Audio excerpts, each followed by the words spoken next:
ओठ लाली ओठ पडीम मारी फेस पक्रीम शादी बाद लगा तारू हे जान तू अपनी सेवा करे से जिया करना दूध पी हमें प्रोटीन मिला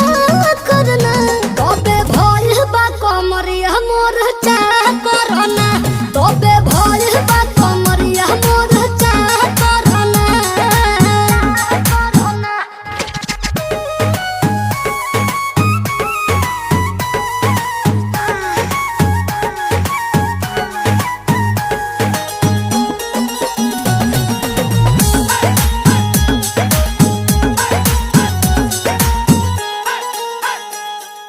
जगल में जो करे वो करे रात के